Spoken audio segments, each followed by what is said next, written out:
Angie Hollis, who's the investigator for Ouachita Parish, Dr. Teri O'Neill with Ouachita Parish, and Renee Smith with Union Parish. If we got 3 chairs, we can probably accommodate all 3 of you. Yeah, Ms. Smith may be in the hall.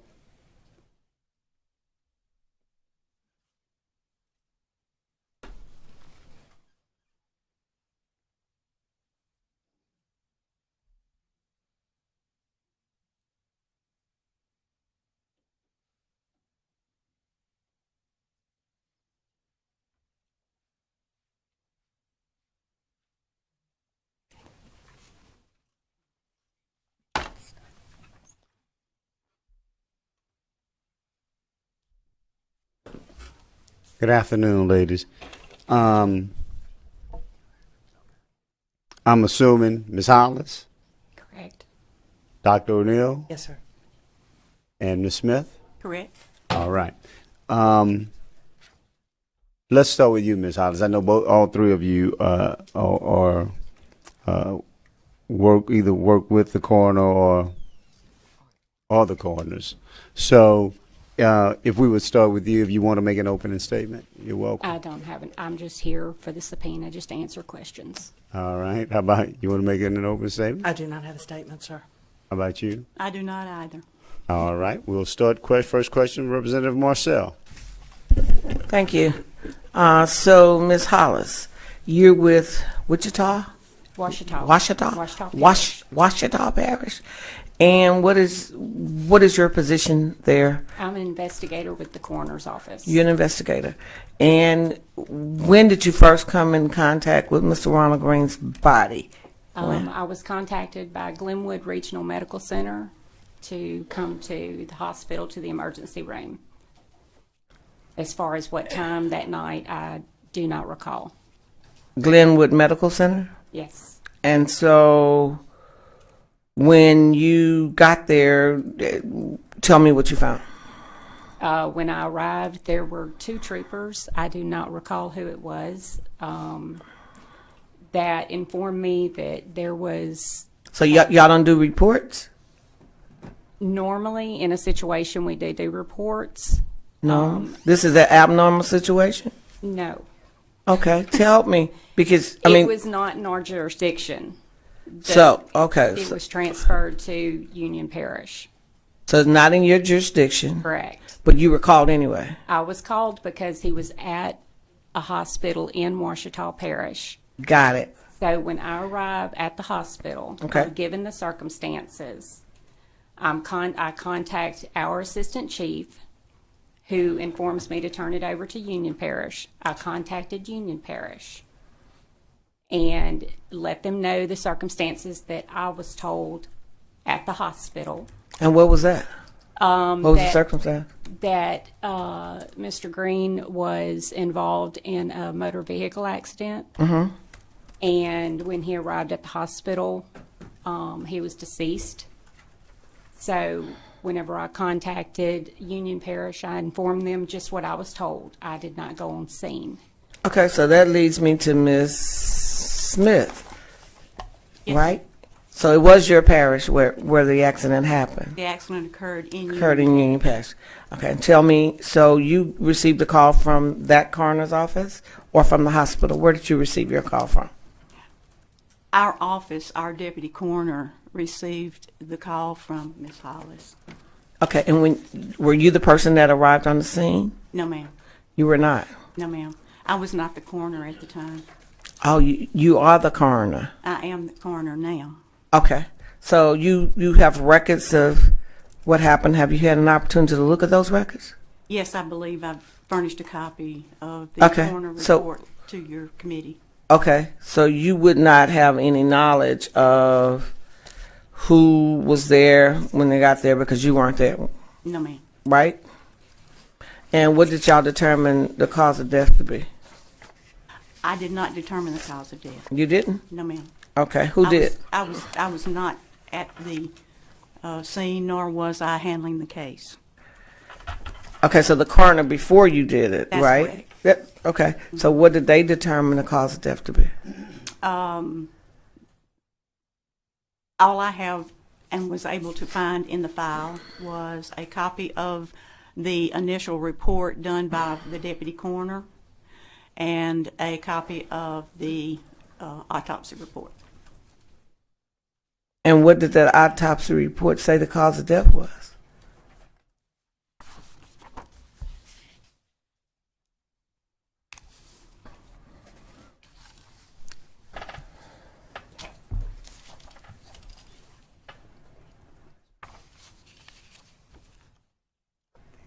According to the autopsy report, the cause of death was cocaine-induced agitated delirium, complicated by a motor vehicle collision, physical struggle, and inflicted head injury and restraint. Okay, thank you. I'll let some other people. Okay. Thank you, Representative Marcel. Representative Bacala.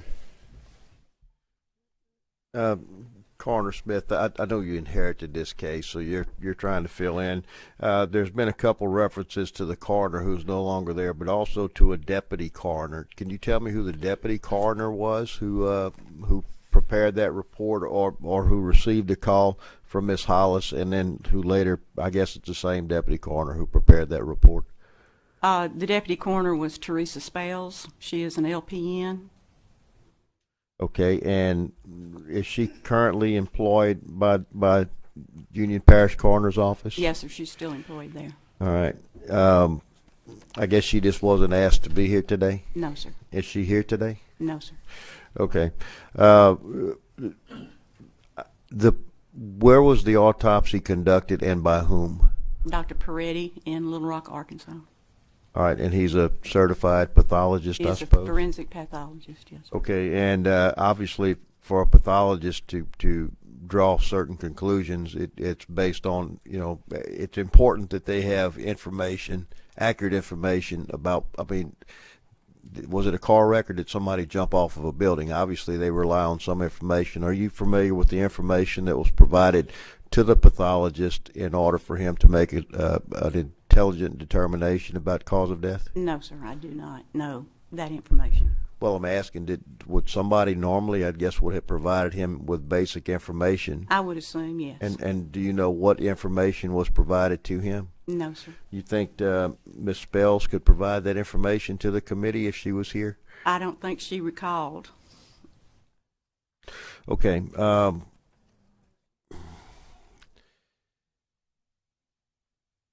going to come back a little while. I'll let a few of y'all answer. Just as a point of clarification, let me ask you something, Miss Smith. You do have the autopsy report with you, correct? Yes, sir. All right. We may want to get a copy of that before you leave. Was there a supplemental report to this autopsy report? No, sir. So no supplemental report was done to your knowledge?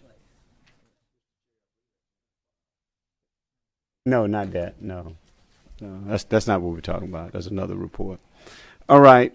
I'll come back to you on that. Representative Landry. Yes, ma'am. I'm not sure. I think I know what report you have in front of you, and I'm sorry it's been a long day here today, and I don't have a copy of it. But I had made some notes for myself before, and I believe that's the report that talks about agitated delirium. Is that listed in the report in front of you? The autopsy report. Yes, correct. Did you write that? No, ma'am. Do you know who wrote that? Dr. Peretti. Peretti? Okay. Do you know what that means? No, ma'am, I do not. Had you seen it before or since? Just looking at this report. No, sorry, that term, agitated delirium, is it something you had seen before or after in another coroner report? No, ma'am. Okay. Just for you as well, is it something that the term agitated delirium had you seen in any other autopsy or coroner report? I'm Teri O'Neill. I'm the coroner of Ouachita Parish, and yes, I have. It is a term that is sometimes used. Could you tell me a little more about it? Is it something you've seen recently? Is it common? I just wasn't familiar with it. Okay. It's not a commonly used term, but I have seen it more than once or twice.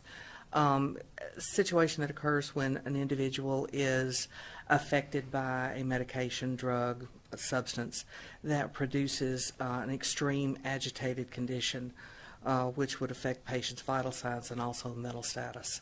Is it something that you've used in reports before? I have. Okay, because I'm just learning about it, but my understanding is that it's actually quite a controversial term. It is a controversial term, and when I do use it in a report or something that I write, I'm usually quoting a forensic pathologist. It's coming from someone else. Yes, ma'am. Okay. To the extent any of you know, probably not, do you know why Dr. Peretti used that term in this report? No? No, ma'am, I do not. Okay. Thank you. That's all for now. Thank you. Representative Villio.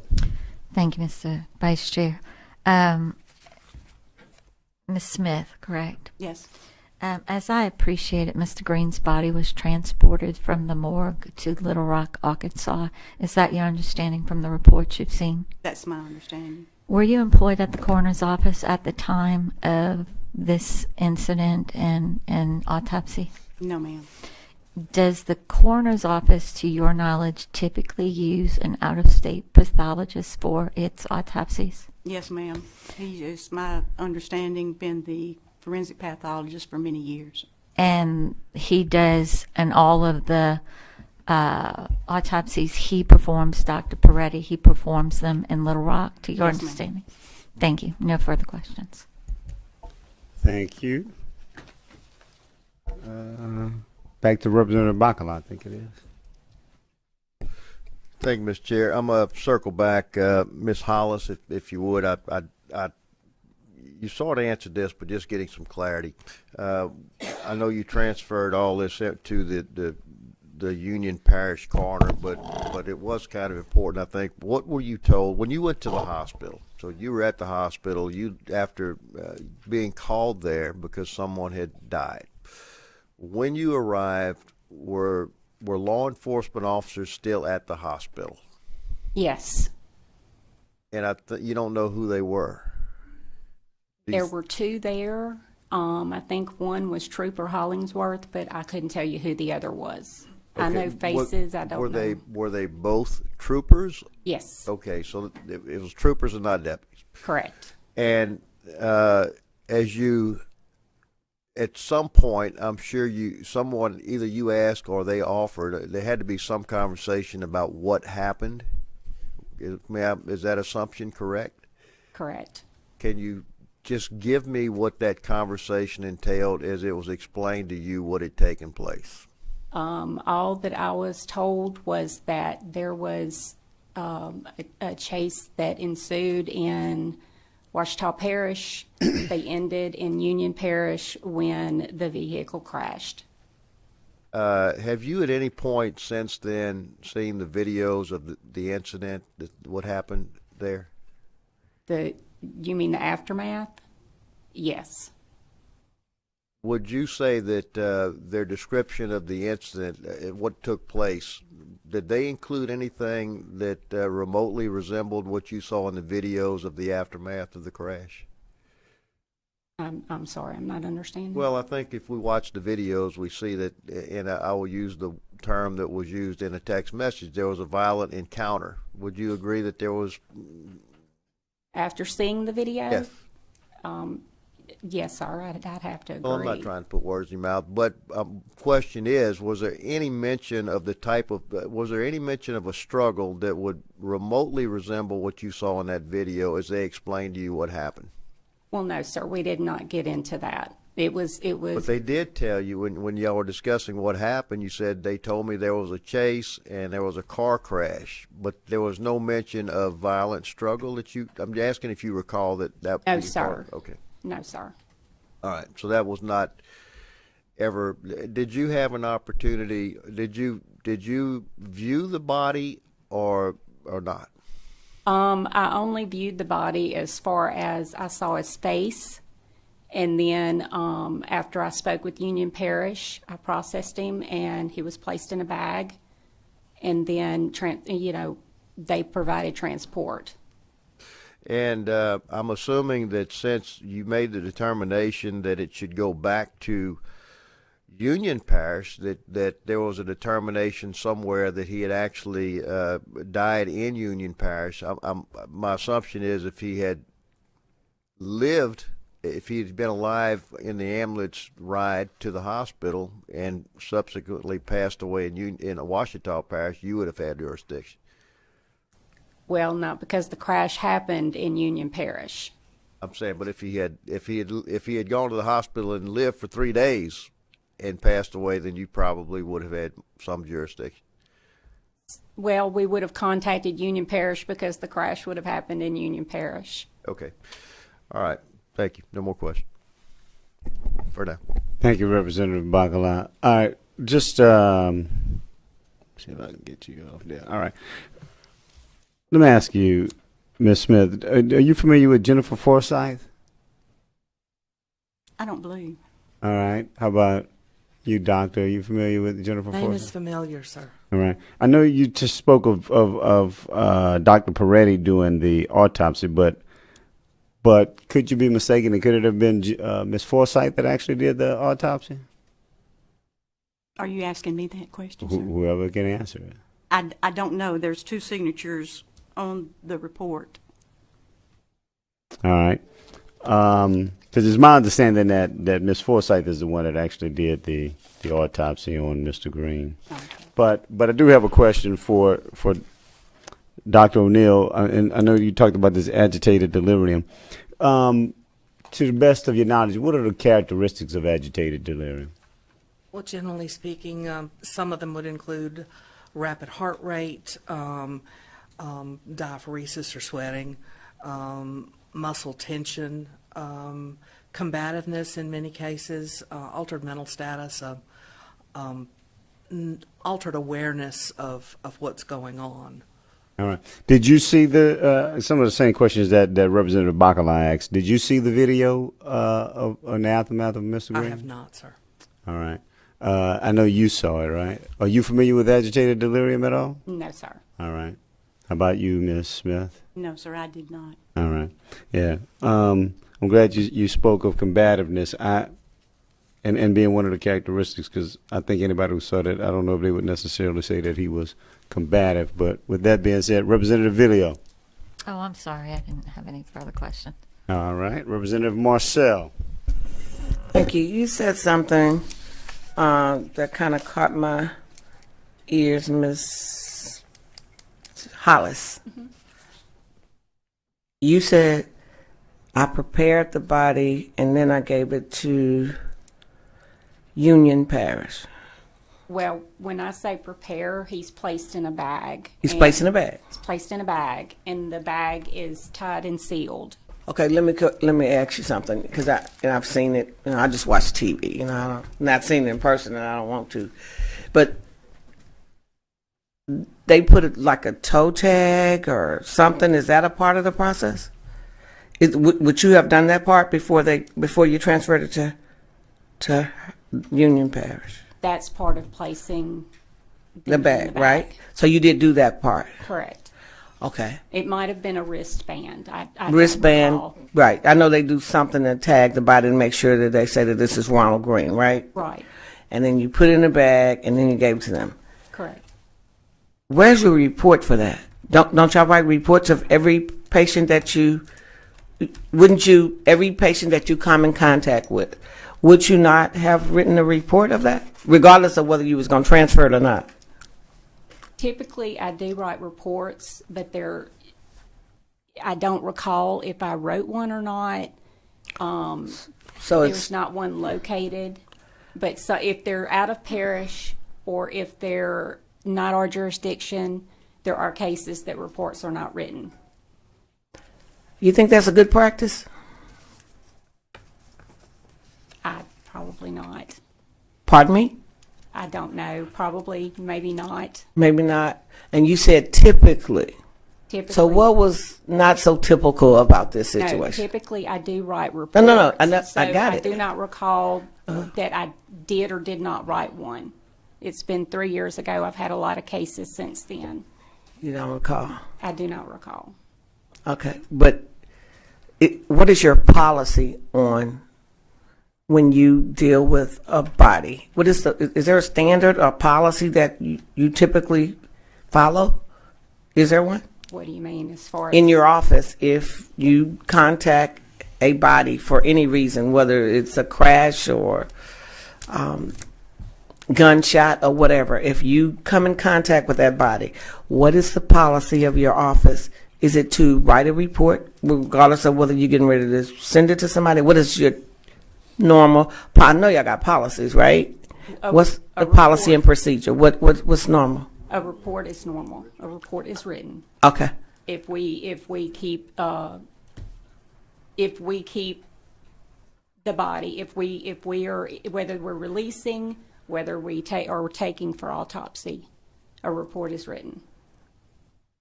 But you can't find one. On Mr. Greene, Right. from what I understand, no. From what you understand, they can't find that one. Okay. Thank you. All right, so let's follow up with that. I'm Dr. O'Neill. I mean, were you the coroner at the time? Yes, sir, I was. At the time of Mr. Greene's death, right? And so, as Representative Marcel said, I'm assuming you do have a policy in place on how to process and handle deceased Yes, sir. people, right? And We do. all right, with that policy, I mean, somewhere within that policy, would there be something that says that a report is commonly written? Yes, sir. All right, and in this case, you can't find a. No, sir. Policy. We have searched for both paper and electronic records and can find none, which is unusual. And we have searched diligently, went back through 3 different years worth of stored paper records in addition to searching our computer database, and we've been unable to locate the report at all. I have no explanation. Would you for have it.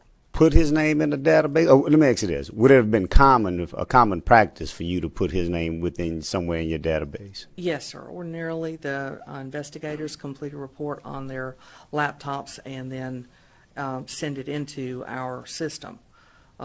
Any other additional information, papers, would then be filed, such as documentation of personal effects or anything of that nature would be filed in a paper file. And later on, it would be uploaded into the system and scanned. So even in this instance, there's no record. I mean, if he had like a chain or a watch or a bracelet or anything, you don't even have any record of, no inventory of what he had or whatever happened to it. No, sir, we do not. And that's, I'm going to use your words, that's unusual. Unusual. Can we say highly unusual? Yes, sir. And here's the thing that disturbs me. I mean, I talked to Miss Ott. I mean, you heard her testimony just for a second. And we talked about just the probes and him being, Mr. Greene being unconscious. And she said that was very uncommon. And, you know, so much around this case, we're finding a pattern of something being uncommon, something being unusual. And I'm not saying anything on your department, so I don't want to necessarily insinuate that, but you know, we started off this committee talking about whether or not there was a cover up, and people debating whether there was a cover up. I mean, there's just so many things that are just that is out of practice with this case. I just find it disturbing. Yes, sir. Representative Villio. Thank you, Mr. Vice Chair. Just so I can get a clarification, Ms. Hollis, you were an investigator with the Ouachita Parish Coroner's Office at the time of this incident, correct? Correct. And you remain so? Correct. And Miss O'Neill, you were the coroner at the time for That is Ouachita? correct. Okay. And you remain so? Yes, ma'am. And then Miss Smith, you were not the coroner at the time, correct? No, ma'am. And you did not work there at the time, am I correct? That's correct. Okay, I just wanted to make sure I had all that correct. For Miss O'Neill, has any other agency, investigating agency, asked for any report from your office, to your knowledge? I was unaware that a report had been requested until this came up and we started looking for the report and it could not be found, I was advised by my chief investigator that he had looked for a report, and I'm sorry I can't give you the date, but was unable to locate it at that time. And So the there had chief already been a investigator being who? search. Warren Lee. Warren Lee. Yes, ma'am. And was Mr. Lee an investigator at the time of this incident? He was. Okay. And do you remember if he was requested that report this year, last year? And Sorry, I don't recall. you don't. Do you recall when you had that conversation with him? Since I received the request for information, I forwarded it to him to send the report ahead of my testimony as it was requested. And at that time, I found out there was no report. And he indicated to you at that time that he had previously looked for a report and could not find it. Correct. What about any notes, anything? There's absolutely nothing. We find nothing, which is Highly unusual. highly unusual. I was wondering if I might have permission to address a procedural point. There was a question about whose jurisdiction and why. Generally speaking, when there is a decedent, if they die of natural causes or an illness, that goes back to the jurisdiction where they are usually domiciled. If there is an injury, regardless of where the decedent dies or how long it is from the time of injury, that goes back to the jurisdiction where the accident occurred. So regardless of whether Mr. Greene would have survived to reach Glenwood or another trauma center, and no matter how long he survived after the accident, the jurisdiction for this case would have gone back to the parish where the accident occurred. Ms. O'Neill, how many employees do you have at the Ouachita Parish Coroner's Office? 21, I think, right now. Okay. And of the 21 employees, how are the reports stored, and who would have access to those reports? The reports are stored electronically, and as I said, we also have some paper charts that have things like sometimes photographs or the property sheets that are filed before they're scanned, but they go into our computer system. Now, in this case, would you have had photographs of Mr. Greene as well? No. Okay. And who of the 21 employees would have access to the reports? The reports are stored in our database, and myself, my chief investigator, my assistant chief investigator, and the office manager, I believe the investigators can access the reports that they're working on.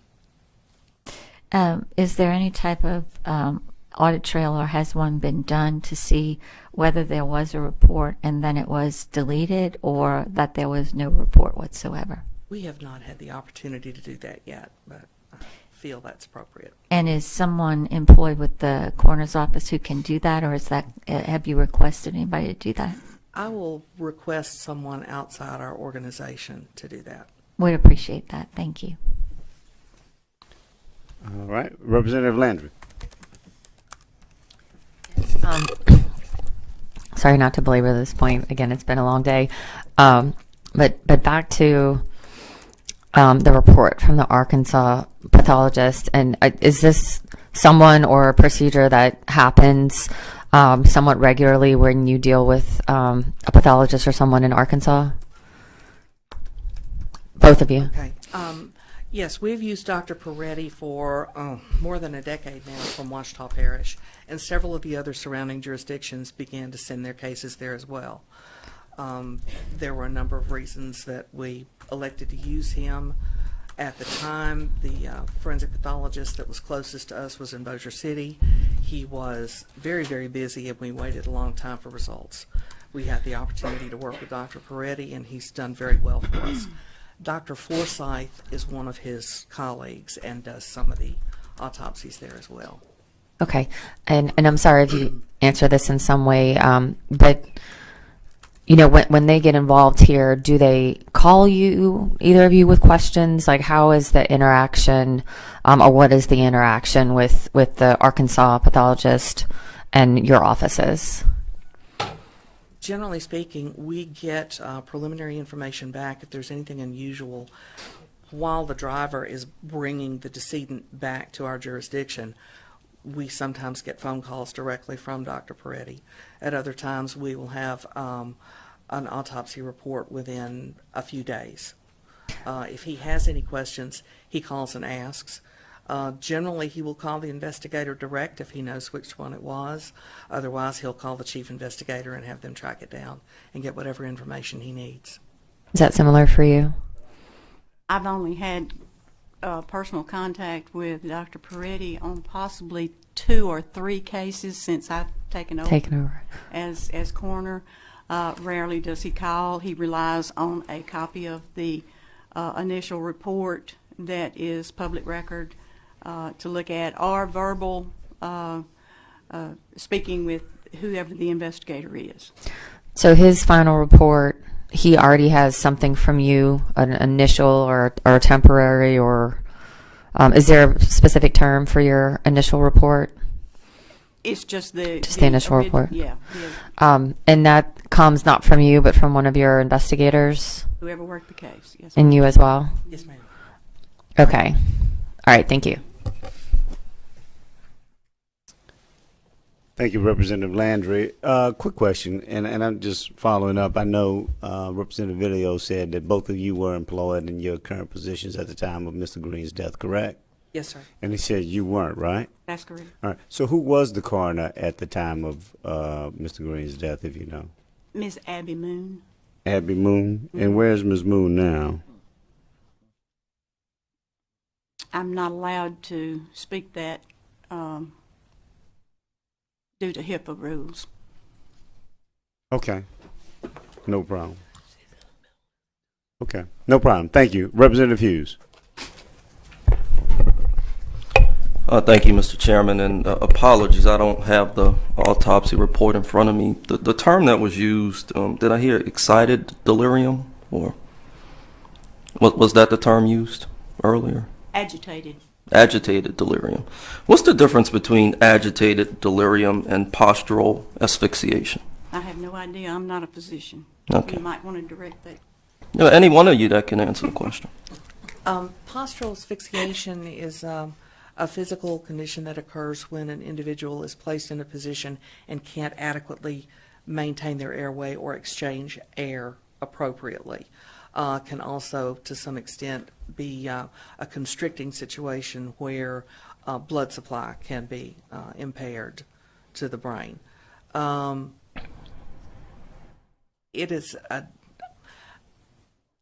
I'll try and describe differences. The individual, in reacting to being asphyxiated, would exhibit abnormal vital signs and altered mental status as well. Okay. Did I get your question right, sir? I'll take your word for it. Okay. Generally, they would not be; those terms would not be used interchangeably. Okay. Thank you, Mr. Chairman. No problem. Representative Bacala. Thank you. Coroner Smith, it sounds like Teresa Spell, you mentioned earlier, pretty much handled this case. She's the key, I think, to what happened, et cetera, at that time within your office. Have you had an opportunity to speak to Ms. Spell at any length about this? Yes, sir. And did she convey to you that she had been contacted by Angie Hollis to take over the case? That is correct. Did she tell you that she had an opportunity to speak to any law enforcement officers about what had happened? She did not. Did she speak to making a report or requesting or facilitating the autopsy by Dr. Peretti? No, she did not. What exactly did she do?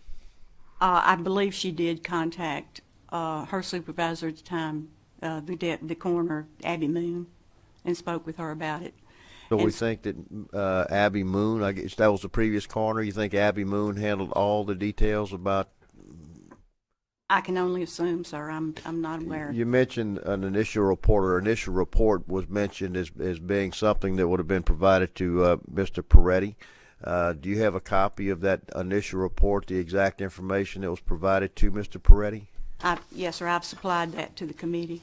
And that is that this Union Parish, is that this report? That's correct.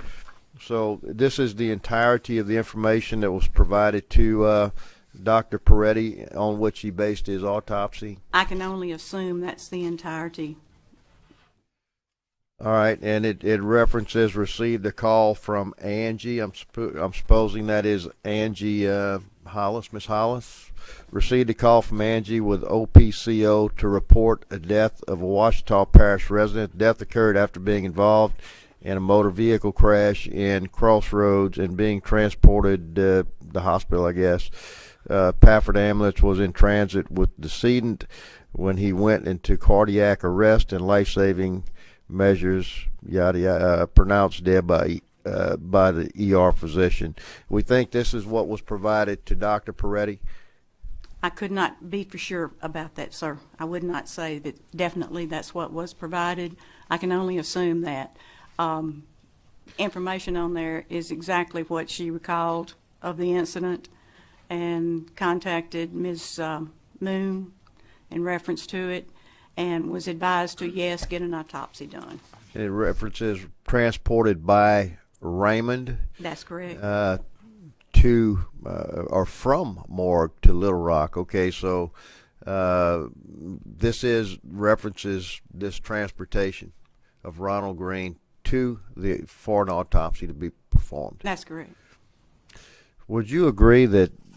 And look, I'm not blaming anybody. No, they can't provide. They can't say what they don't know. All right, so I'm not suggesting anything wrong. But if this is the extent of information that Miss Spell had at her disposal, if this is all she knew was a motor vehicle crash and he died, do you think that's all she knew? I think that's all she knew. And, or she would have written something else. Okay, and so I guess the conclusion would be that if Dr. Peretti, your pathologist, had such limited information, it would have been hard for him to make an accurate conclusion as to the cause of, not the cause of death, but for the manner of death. Am I using the right terms? Mm-hmm. Doctor? If I may, it would be very uncommon for the patient, or the victim rather, not to be sent with records from the emergency department as well. Well, okay, and I don't know that we have those. That would have been information that you guys would have either sent, and I doubt you'd have sent it. I'm assuming that would have required the Union Parish Coroner's office to request the ER records, or I don't know what arrangement you have if Dr. Peretti would typically request those on his own, or he just acted upon the information which was at his fingertips, which would have been this very, very, I guess, incomplete piece, right? Okay, has Teresa Spell, and again, I'm trying to see if there's anything that, I think we're probably going to need to talk to Teresa at some point in time, certainly not pointing fingers, just trying to get an accurate picture. Do you think Teresa ever talked to the law enforcement officers who were on the scene, or she simply took, Angie Hollis called her and said there's been an accident, somebody's dead, and that's as far as Teresa went, as far as to my knowledge, she never spoke with anyone from law enforcement. So to your knowledge, the only person she ever spoke to was Angie Hollis. That's correct. And Angie, to the best of your knowledge, the only thing you told her was, I don't want to put words in your mouth, repeat what you recall telling Teresa Spells. I honestly could not give you verbatim what I told her. That's Best been 3 guess. years ago. Best guess. Best guess is what I was told by the troopers. And that's what's reflected in this report. And in this report, I will note that it is submitted by Teresa Spells, and she says PNC1-2. So what does that mean? she's a practical nurse. Okay, so Teresa Spells and the practical nurse said this is comments concerning death, and that's the extent of her comments concerning the death, which she would have provided to Dr. Peretti. Yes, sir. Would we agree? And okay, I will. That's all for now. Thank you, ma'am. Thank you, Mr. Chair. Thank you, Representative Bacala. Look, just for a moment there, Ms. Smith, I know we had subpoenaed the report. I think some members want to take a look at it. And I want, when we finish your testimony, I want to be able to excuse you. But we won't be able to excuse you without having a look, just because they may have some questions. If you just hand the report, let him make some copies right quick, and then, so that way when we finish, we can. All right, well, that was a question for Representative Bacala. He asked, was there more than one autopsy done? And I think Not to that- my knowledge. I think there might have been. I think the attorneys may have done a separate autopsy on this, but I'm not sure about that. So don't hold me to that. Let me ask you though, Ms. Smith, while I have you, because I know you said Abby Moon, and so I did a quick search. Would that be the same Abby Albritton Moon? Yes. Okay, and so. And I'm not saying I don't want you to violate any HIPAA violations, so I'm just doing what I did in a Google search and found from the Ruston Daily Ledger. Is that the same individual that was arrested on drug counts? Yes. Okay. If you know, did that happen while she still served in her capacity as coroner? No. Okay, that was afterwards. She had already been. Well, I'm not going to say removed. I don't know if she was removed or not, but she was no longer coroner at that time, correct? Correct. All right. All right. Representative Villio. Miss O'Neill, and I apologize if someone has asked this question and I didn't realize it or hear the answer. In the case of agitated delirium, are there physical manifestations on the deceased body from which a pathologist can determine that, or is that determination, does that come from information provided prior to death, by someone prior to the death? In order to get a complete answer to that, you need to ask a forensic pathologist. I am unaware of any external signs. I do know that there might be internal signs based on internal examination during Sure. an autopsy. And that's what I was wondering, if that was the It's case. possible that there might be some evidence of increased stress or extreme high blood pressure or something of that nature, but I couldn't address the details. I'm sorry. That's okay. And Miss Smith or anybody, do y'all have any information on that? No, ma'am. Thank you. All right. I got you. I think I'll take care of you, Deb. All right. So look, right now the board is clear. So what I want to do, rather than getting into the testimony from the state troopers right now, we're going to take a quick 5-minute recess. That'll give them time to, because if we get into their testimony and it goes over, I don't want you guys to have to wait another hour. Just if we may not have any other questions for you. But in order for me to be able to excuse you, just give us a 5-minute recess. Let us look over the documents, and then we'll come right back. If there are no other questions, you guys will be free to go. If not, then we may have a few other questions. All right.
All right, we'll go back on the record.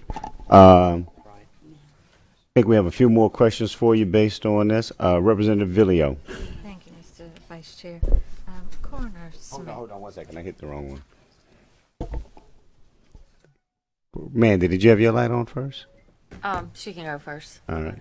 Thank you. Representative Villio, go. Coroner Smith, it is clear from the autopsy report, whether it be from Jennifer Forsyth or Frank Peretti, that the injuries found were inconsistent with a motor vehicle collision and most consistent with multiple impact sites from a blunt object. I don't see a date on this autopsy report. Am I missing something, or do you know what the date of the autopsy was? The date of the examination was May the 10th, 2019. It's on the first page at the top right. It sure is. So the body was received in Arkansas the same day? In all probability, yes, ma'am. I can't say that for sure, but in all probability. That's why when I saw the May 10th, 2019, I didn't realize it said date of examination. I knew that was the date of the incident. Mm-hmm. Thank you very much. Representative, hold on. Representative Landry. Yes. Again, thanks for bringing this, and I'm sorry if we're asking questions that you weren't there for, but either of you may be able to shed some light. So I'm on page 2 of it, under the opinion that it says, according to investigative reports provided by the Union Parish Coroner's Office. Is that do one of y'all have that 2-page report with handwriting? I'm not sure if you brought that as well, ma'am, the 2-page. Yes, ma'am. You brought that with you as well? Okay, so is that the investigative report that is being referred to here? I have no idea. It's the only investigative report that I could find Could in my find. files. Okay, so you don't know if that's the one that's being referenced here. Okay. And then the next sentence, verbal reports provided by the Louisiana State Police indicated, etc. Few questions. Do either of you have knowledge that these Arkansas investigators, do they use verbal communications to write their reports? Go ahead. That would not be uncommon. If they have questions, not only do they sometimes call my investigators or my chief or myself, they have been known to contact the detectives or law enforcement that might have been at the scene so they can get additional information. Okay. Okay, we'll have to find out who did. No written incident report was provided. So in these sentences in context, I'm trying to figure it out, where it says no written incident report was provided. I'm thinking that's referring to the state police in the preceding sentence. Is that how you read that? I would assume, yes, ma'am. That there was nothing written from state police. Okay. And if you,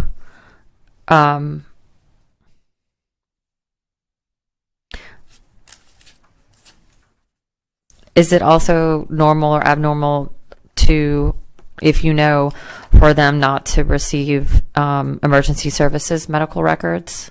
The last paragraph, no emergency services medical records were provided to the Arkansas pathologist. Is that something you ever deal with?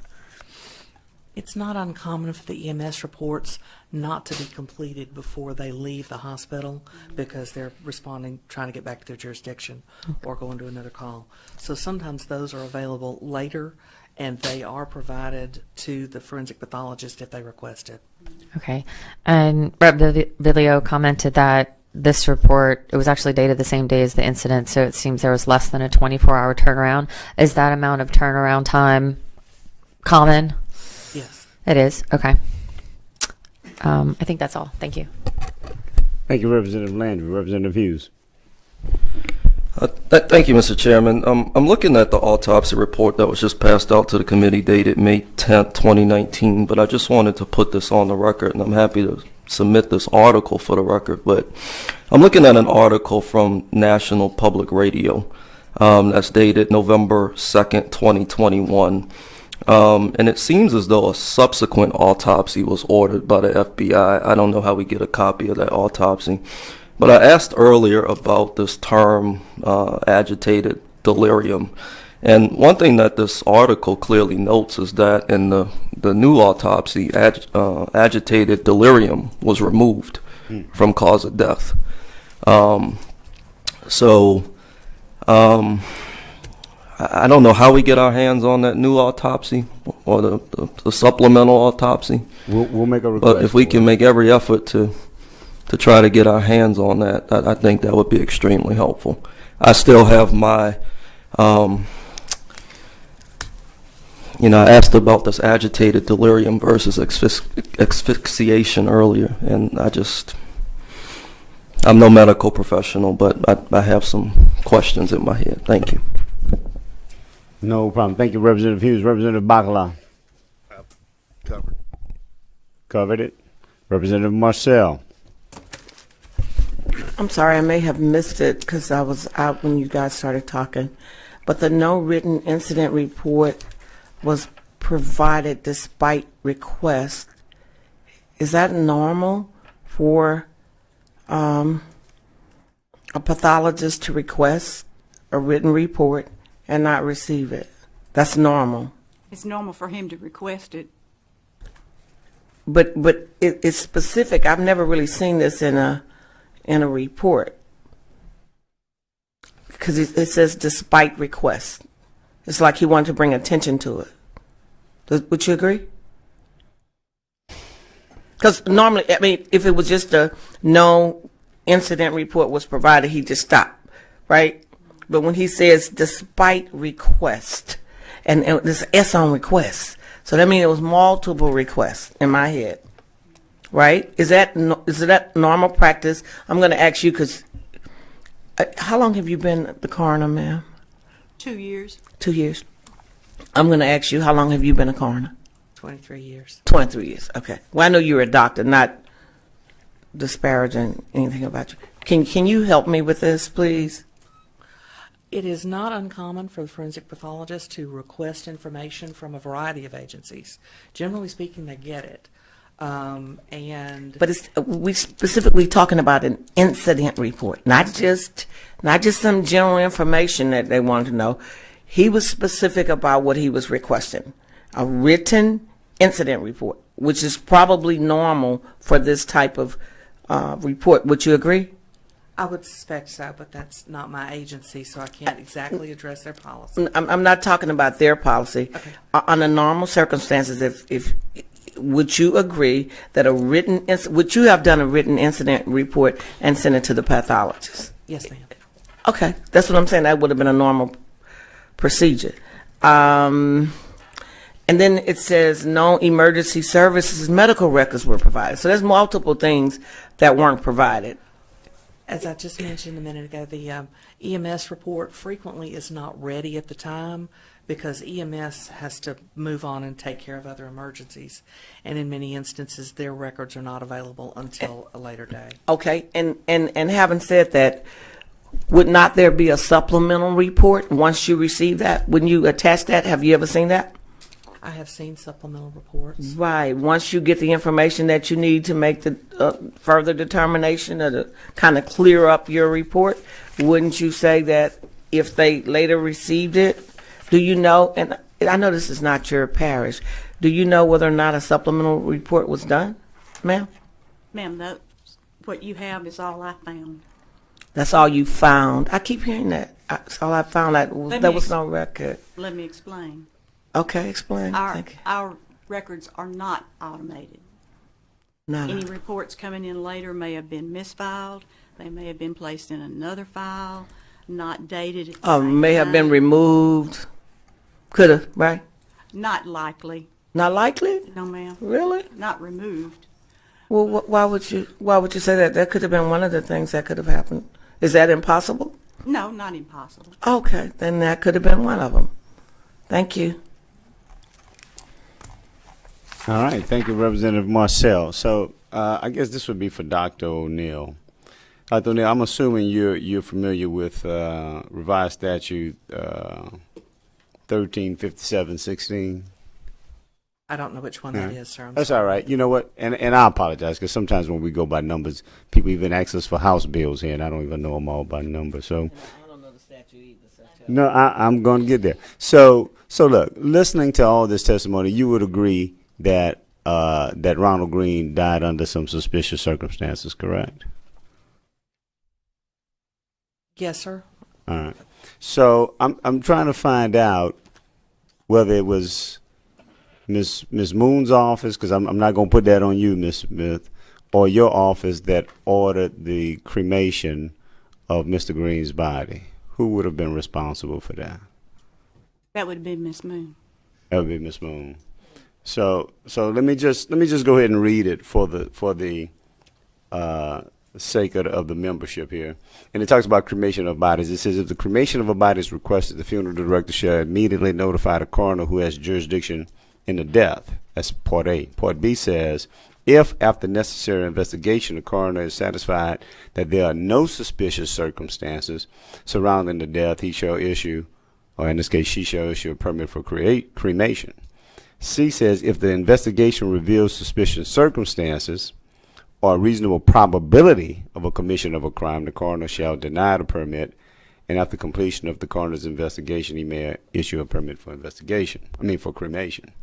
So look, all the unusuals, the uncommons, just the things we've heard here today, either one of you can answer. Do you think it was proper to issue a permit for cremation in this circumstance? I would not have issued one, sir. All right. Nor would I. All right. All right. That is good to know. Thank you so much. Representative Villio. Thank you. Just for clarification, Coroner Smith, the autopsy was performed on May 10th, 2019. That doesn't mean the report was prepared on that date, correct? That's correct. So when it indicates despite requests, one would not think that the report was prepared on the same day, but rather sometime thereafter, where the pathologist may have been requesting reports before he or she finalized the report. Is that correct? That could be possible, yes. Thank you. All right. I think the board is clear. All right, Representative Bacala, we on this. You wanted to implement this 3-minute rule. All right, go for it. I'll make it a 60-second question. As I read the autopsy report, it seems like the most significant injury was the 0.4 centimeter laceration to the ascending aorta. Is that how y'all read this, or have y'all reviewed it? I've not seen the report, We sir. have superficial. Okay, well, thank you. I would ask. I don't know, ma'am. I was hoping the doctor could answer the question, but that's it. Thank you, ma'am. No problem. Thank you, Representative Bacala. All right, the board is clear. I thank you, ladies, for your testimony, and I think you're free to leave. Thank you. Thank you. Thank you very much. All right.